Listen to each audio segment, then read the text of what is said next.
I started a business called TELAdjust about 26 years ago, and I think in a way that demonstrates the spirit of entrepreneurship. So I thought maybe students in the program could get a glimpse of how a successful business can grow from a single experience, which is kind of what happened to me. After graduating from CMU, I spent about 6 or 7 years in the corporate world in a variety of positions, but in 1983 I was a successful award-winning salesperson at AT&T. And although I had a bright future there, the idea of working for a really large company for the rest of my life just didn't really appeal to me.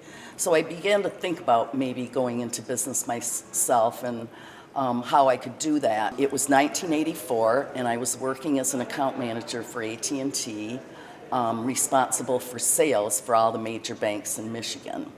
And at the time, AT&T was the largest corporation in the world. They owned all of the Bell telephone companies. However, shortly after I joined AT&T, the government declared the company a monopoly, decided to deregulate the telecom industry altogether, and by breaking up AT&T into 25 different independent companies.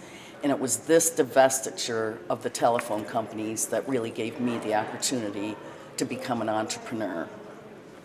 That year I had only one large prospect for a big sale, and I desperately needed that sale to make my numbers.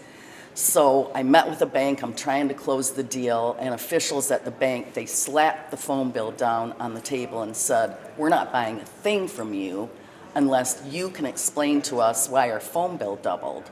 And I'm like, really? Like, I was clueless, I knew nothing about billing.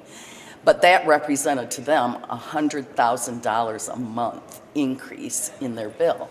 So I said, oh yeah, well, we'll fix that. I'll take it back and we'll get that done. And of course, this is the largest company in the world, right? So I went to my boss and I said, hey, we gotta find somebody in the billing department to handle this, or else I'm not gonna get this deal, and I need this deal. He said, sure, no problem. So he came back to me 2 weeks later and he said, guess what? There is nobody in this company that's gonna figure this out. So you're gonna have to do it. So I did do it. And in doing so, what I realized was that the breakup of the largest company in the world also meant the breakup of the largest computerized billing system in the world into 25 parts. And that had wreaked havoc on clients' bills. The light went on and I said, if this is happening to my client, it must be happening to all kinds of other companies. And so the niche that I developed was auditing customers' telecommunications bills against the tariffs that govern the industry at the time, and against contracts, and looking for errors, and recovering the money, researching the errors, how far they went back, and recovering money for the clients. And I took as my fee a percentage of what I recovered. And the reason I developed that contingency model was that when I initially started making sales calls, customers were like, the phone company doesn't make mistakes. I mean, we're not gonna pay you to analyze our phone bills.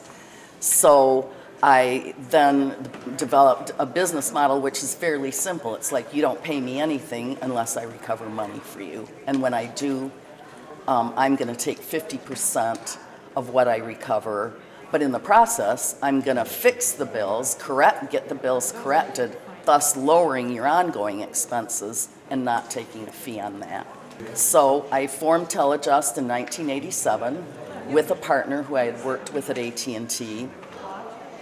And here I am, 26 years later, still making money from the mistakes that the telecom companies make.